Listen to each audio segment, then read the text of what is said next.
Hello बच्चों, class 10th में mathematics exercise 1.3 में क्वेश्चन नंबर 2 की तरफ बढ़ते हैं। क्वेश्चन नंबर 1 मैंने बना दिया था, तो क्वेश्चन नंबर 2 आपका क्या कर रहा है बच्चों? तो क्वेश्चन नंबर 2 आपका कह रहा है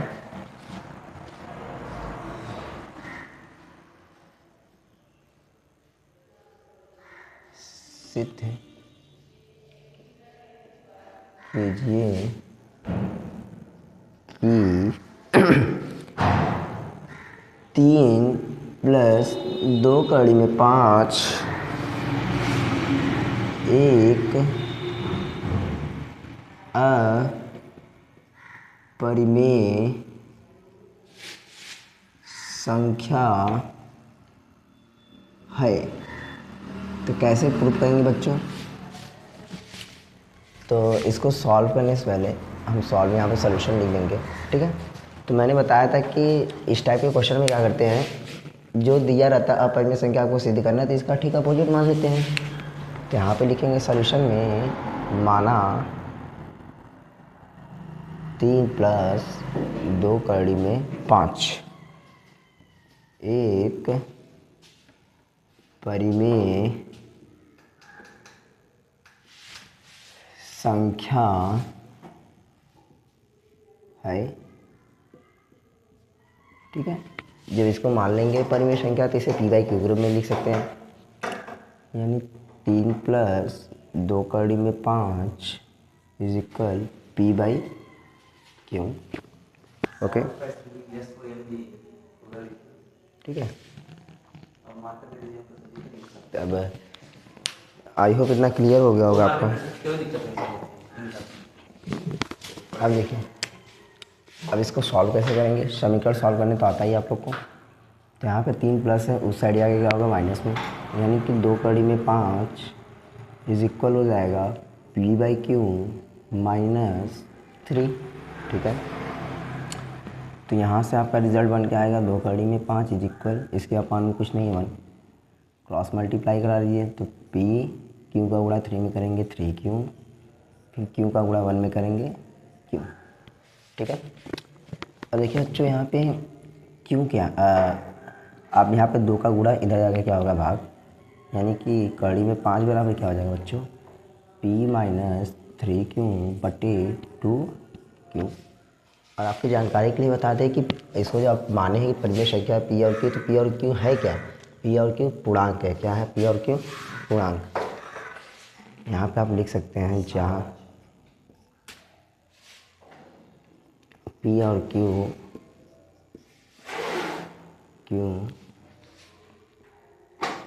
पूर्णांक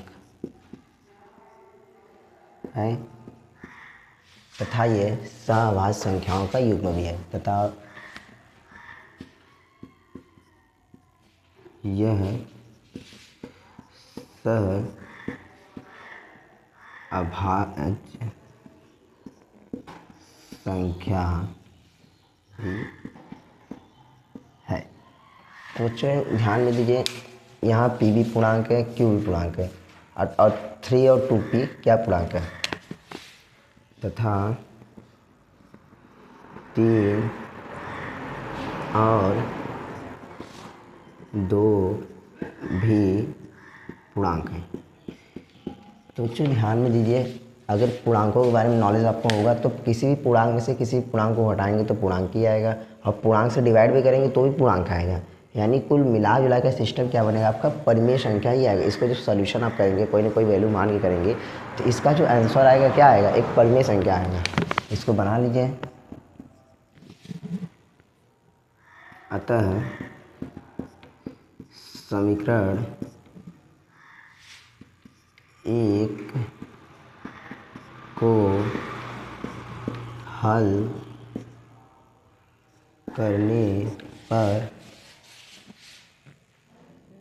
एक परिमेय संख्या प्राप्त होता है, ठीक है। परिमेय संख्या प्राप्त होता है, चूँकि कड़ी में 5 एक अपरिमेय संख्या है, क्योंकि कड़ी में 5 एक अपरिमेय संख्या है तथा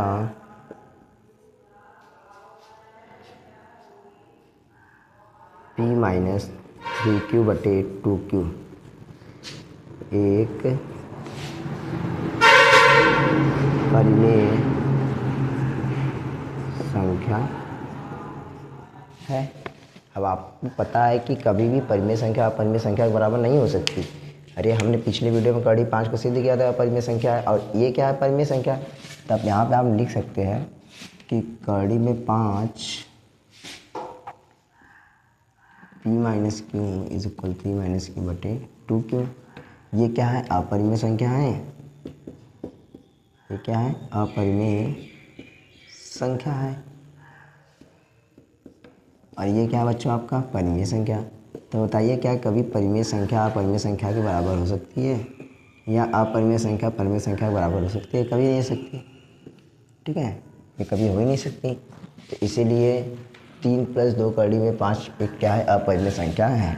अतः 3 + 2 कड़ी में 5 एक अपरिमेय संख्या है, ठीक है। तो चलिए एक बार फिर से एक्सप्लेन कर लेते हैं।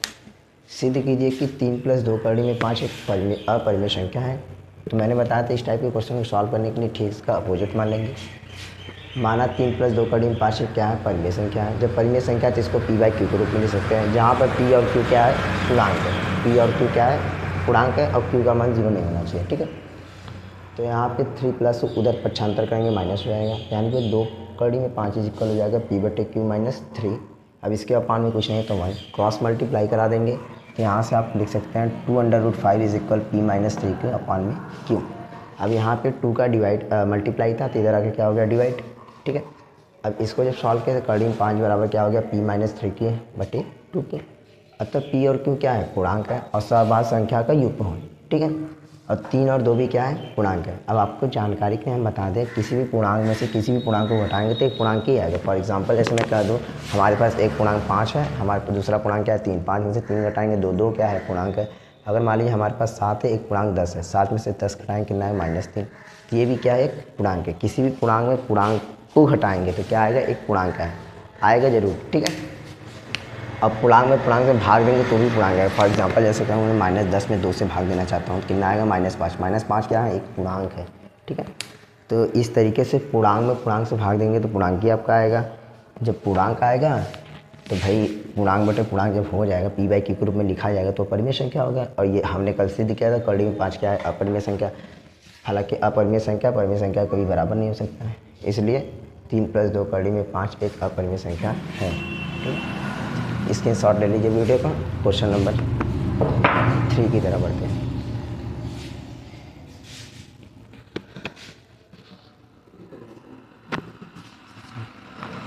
हो गया।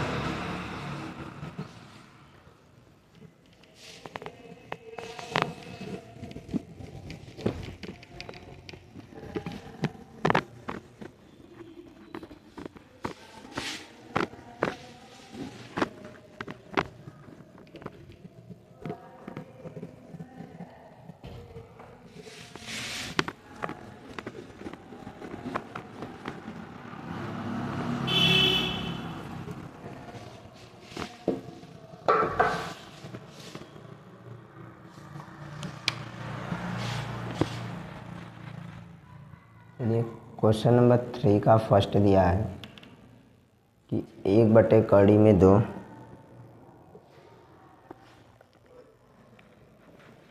क्वेश्चन नंबर 3 दिया है बच्चों।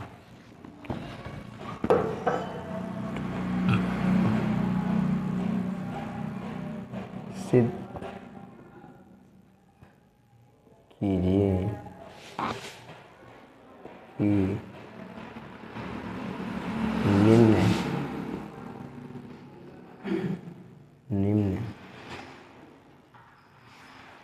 निम्नलिखित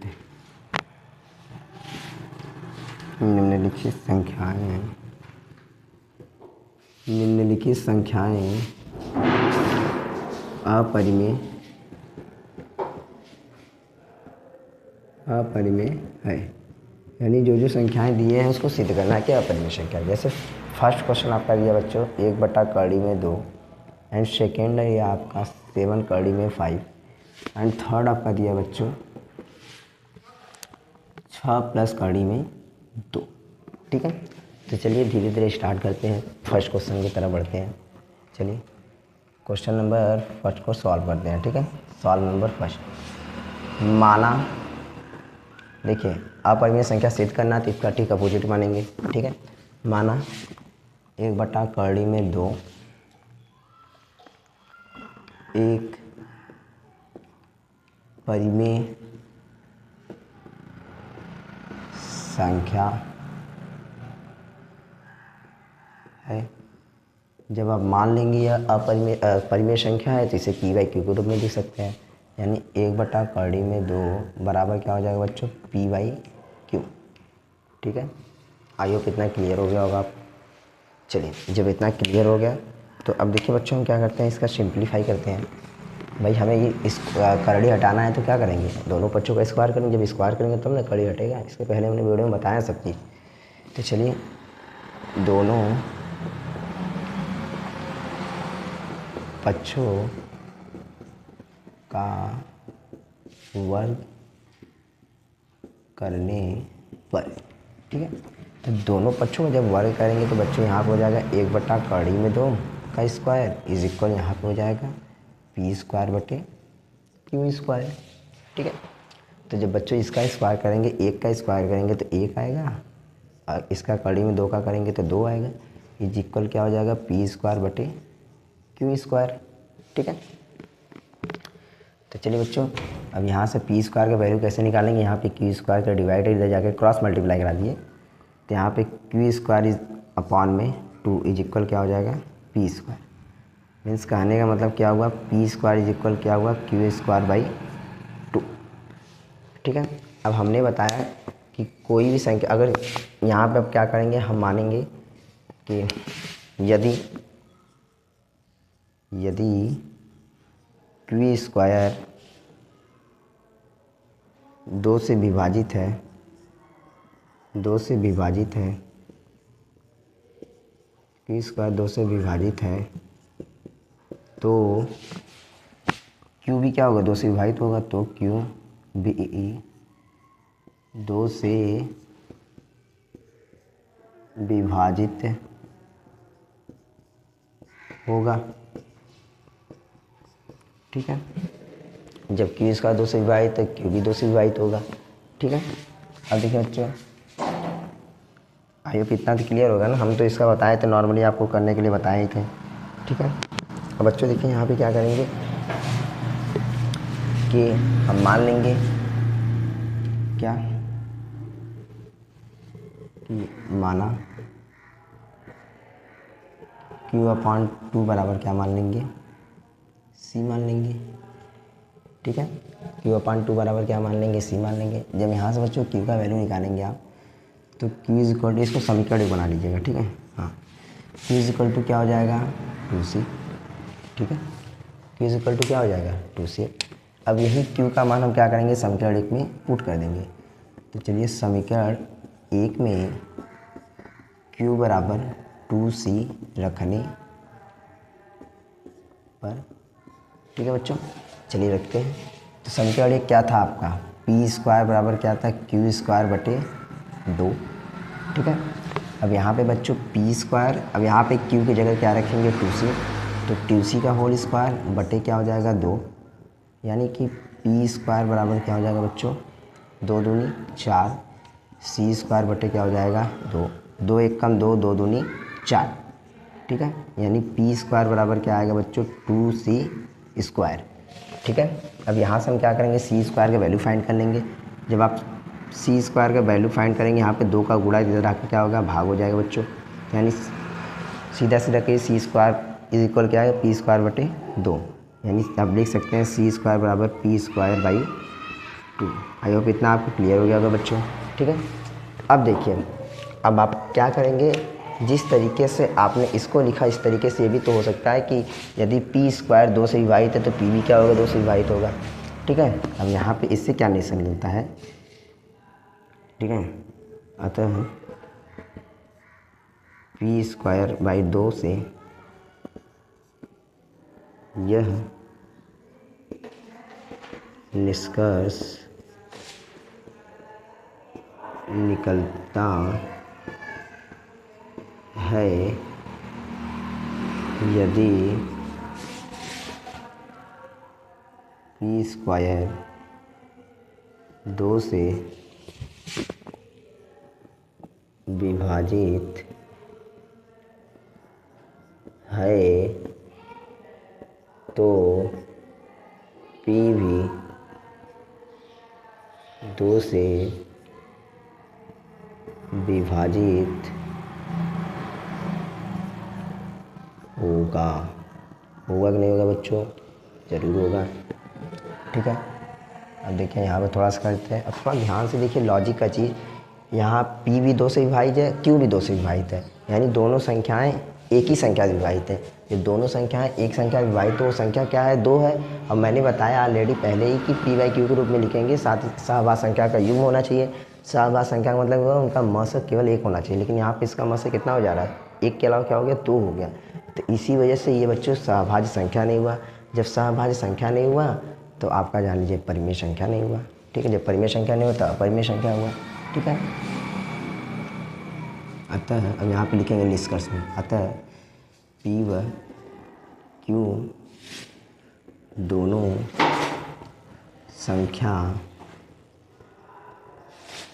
2 से विभाजित है, इसलिए ये सहअभाज्य संख्या का युग्म नहीं है, क्योंकि इनका मस कितना है, इनका मस कितना हो जा रहा है, इनका मस 2 है। ठीक है, सीधा सीधा इसका मतलब कि इनका मस 2 न लिख के देता है, इनका मस 1 नहीं है, क्योंकि सहभाज्य संख्याओं के युग्म में जो भी संख्या आप लेंगे उनका मस केवल 1 होगा। जैसे सहभाज्य संख्या में युग्म ले लेंगे 3, 5, इसका मस बच्चों निकालेंगे आएगा कितना, 1। ठीक है, तो इसी प्रकार से होता है। हाँ ठीक है, अब लिख दीजिए, अतः 1/2 एक अपरिमेय संख्या, एक अपरिमेय संख्या है। ठीक है बच्चों, चलिए एक बार फिर से एक्सप्लेन कर देते हैं ताकि आपको बोझ ना लगे। माना 1/2 क्या है, एक परिमेय संख्या है। जब परिमेय संख्या मान लेंगे तो इसे पी बाई क्यू के रूप में लिख सकते हैं। जब पी बाई क्यू के रूप में लिख दिए, अब यहाँ पे कड़ी है, कड़ी घटाने के लिए क्या करेंगे, हम स्क्वायर करेंगे। तो दोनों पक्षों का वर्ग करने पे तो 1/2 का square is equal P square बटे क्यू स्क्वायर। तो इसका वर्ग करेंगे 1/2 आएगा इज इक्वल पी स्क्वायर बटे क्यू स्क्वायर। अब यहाँ से बच्चों पी स्क्वायर की वैल्यू फाइंड करेंगे, क्यू स्क्वायर इधर भाग था उधर जाके गुणा हो गया, यानी पी स्क्वायर बराबर हो गया क्यू स्क्वायर बटे 2। अब इससे हमें क्या निष्कर्ष मिलता है, इससे यह निष्कर्ष मिलता है कि क्यू स्क्वायर 2 से विभाजित है, तो क्या क्यू भी 2 से क्या होगा, विभाजित होगा। ठीक है, अब यहाँ पे क्या करेंगे, मान लेंगे q/2 इज इक्वल टू क्या, सी, कुछ ही मानते हैं, कोई भी चीज़ ABCD कुछ भी मान लीजिए आप। अब यहाँ पे q का वैल्यू फाइंड करेंगे, 2 का भाग तो उधर जाके गुणा हो गया, q बराबर हो गया 2c। अब यही q का वैल्यू हम क्या करेंगे, समीकरण 1 में रख देंगे। समीकरण 1 क्या था, पी स्क्वायर बराबर क्यू स्क्वायर बटे 2। यहाँ पे q की जगह क्या रखेंगे, 2c। अब इसका स्क्वायर करेंगे बच्चों तो हो जाएगा 4c स्क्वायर बटे 2। अब यहाँ 2 1 कम 2, 2 दूनी 4, यानी पी स्क्वायर बराबर क्या आ गया, 2c स्क्वायर। अब यहाँ पे 2 का गुणा था इधर आके भाग हो गया, पी स्क्वायर बटे 2 बराबर क्या हो गया, सी स्क्वायर, यानी सी स्क्वायर बराबर पी स्क्वायर बटे 2। अब देखिए इससे क्या निष्कर्ष मिलता है, इससे यह निष्कर्ष मिलता है कि यदि पी स्क्वायर 2 से विभाजित है, पी भी क्या होगी, 2 से विभाजित होगी। अब ध्यान से देखिए पी और क्यू दोनों संख्याएं 2 से विभाजित है, यानी यह सहभाज्य संख्या नहीं हुआ, क्योंकि सहभाज्य संख्या का मतलब ये हुआ कि इसका मस कितना होना चाहिए, 1 होना चाहिए, लेकिन इसका मस 1 बच्चों नहीं है। ठीक है, अतः 1/2 क्या है, एक अपरिमेय संख्या है। चलिए ठीक है, ये और ये क्वेश्चन आप कर लीजिए, नहीं होगा तो फिर नेक्स्ट वीडियो में इसको करेंगे। इसके शॉर्ट लीजिए।